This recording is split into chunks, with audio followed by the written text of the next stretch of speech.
KHOU 11 News This Morning starts now.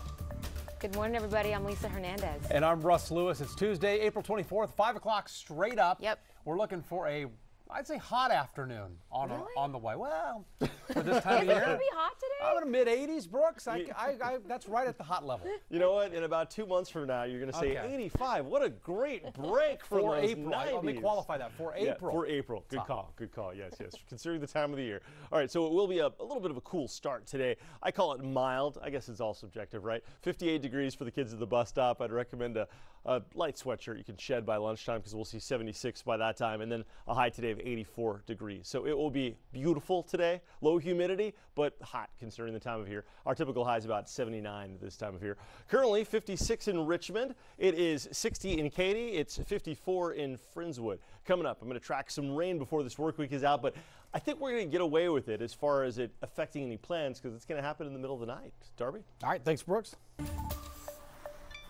All right, well, if you're walking out the door, you know, 290, the 290 folks have already posted weekend roadwork on 290 again. It'll be inbound at Tidwell. They're going to block 2 right lanes this weekend, so be ready for that. Now, further in on 290, seeing a little slow traffic at the loop. There might have been a stall or something as you approach 610, but it looks like it might have clearance because I'm just not seeing big delays on Highway 290 here at 43rd. You can see traffic just flying along, and travel times do look good. You're just 22 minutes from the Grand Parkway all the way into the 610 loop. 249 out of Tomball or Magnolia, nice and quiet. 13 minutes, FM 2920 on into the tollway. And if you travel I-10 coming in from Katy, Pin Oak Drive to downtown, just a 27-minute ride.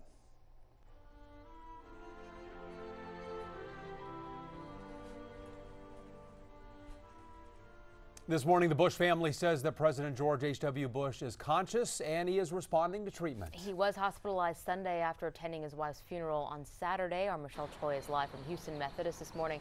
Michelle, family spokesperson, telling us the president contracted an infection that spread to his blood.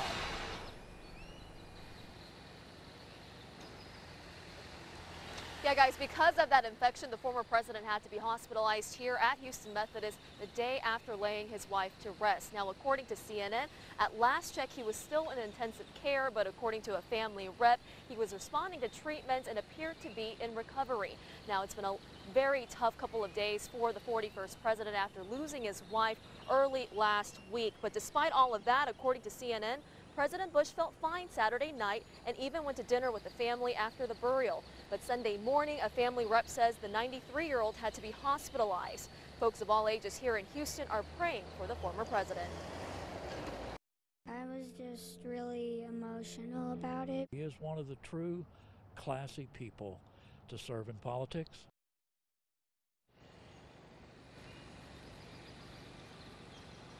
Now, President Bush has been hospitalized many times before, but he's always bounced back, according to CNN. Yesterday, he was even talked about how he looked forward to his upcoming schedules. Now, a family rep told us, quote, the 41st president actually wants to go to Maine this summer, and he is the most goal-oriented person on the planet, and I would not bet it against him. Guys, back to you. Okay, thank you, Michelle, for the update this morning. We wish him well. Absolutely. We are following the former president's health as he recovers in the hospital. We'll bring you the latest updates both on air and online at KHOU.com. We're getting a better idea this morning of just how hard Harvey hit Houston. The annual Kinder survey reveals how many people were affected and what you think needs to be done now. Brandy's here to break it down for us this morning. This survey is always a big deal, especially after such a devastating event like this, right, Brandy? It is, Russ. Every year, the Kinder survey gives us an in-depth look at the challenges facing Houston. No surprise that in 2018, Harvey is still playing a big role. In fact, we're asking for your take about one of the report's big takeaways. Would you support more stringent government regulation in flood-prone areas if it meant less damage from major flooding events? You can vote now in our live poll at KHOU.com or on our mobile app. And while you do that, here's a quick summary of the study's findings. Everything down to the studs, basically speaking, we have to figure out. Approaching 8 months after Harvey, repairs continue on Joseph Mitchell's Bear Creek home. His was one of thousands of homes damaged in the history-making storm. Harvey was a spectacular storm. It was really the worst rainfall event ever in the history of America.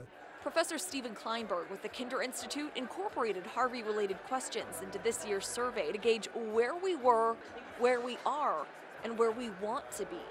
Here's what researchers found. 55% of those surveyed had no impact from the flooding, but 28% suffered some kind of home damage, and 13% lost a vehicle. The survey also asked what the government should do in the future to mitigate flooding.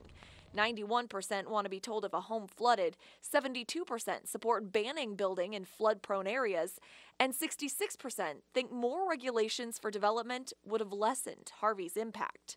Mitchell agrees. I mean, not that it could have prevented everything, but it could have prepared better for this. So the Kinder study also looked into some of the top issues facing our communities in Fort Bend, Harris, and Montgomery counties. And topping the list over economy, over crime, even over flooding, traffic was number one.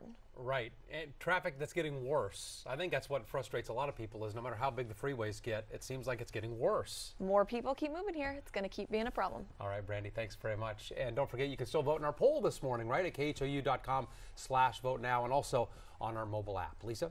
Got it. Russ, Brandy, thank you. 5:06 right now. It's time for your morning rush. Authorities are not ruling out terrorism as a motive in the deadly van crash in Toronto yesterday.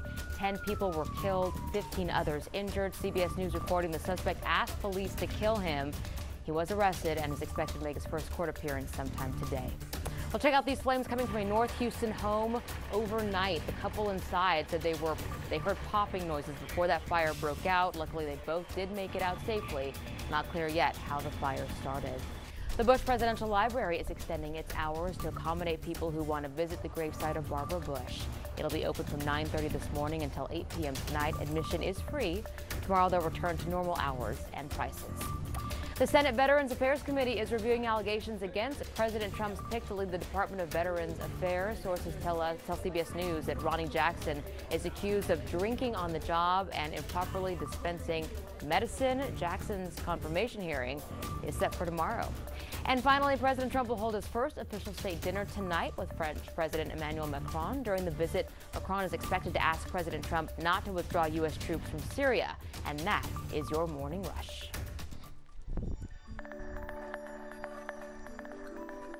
All right, weather-wise, we've got a beautiful day on the way today. And for the Astros game tonight, it will be gorgeous. 78 degrees at the start of the game. The roof open, just like last night. Winds calm today. The sun set, by the way, shortly before 8 p.m. So we are in for a beautiful game if you plan to head on down to Minute Maid Park. 58 degrees right now. It is a comfortable start to the day. A little bit damp. It seems to always be that way in the mornings, of course. You get the dew on the grass.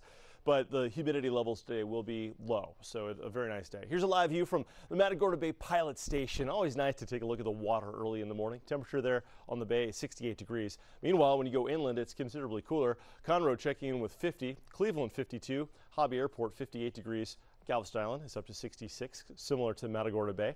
Warm afternoon today, humidity increasing tomorrow. A chance for some midweek showers. Otherwise, rain chances low, and the rain that we do get midweek is likely to be fairly light.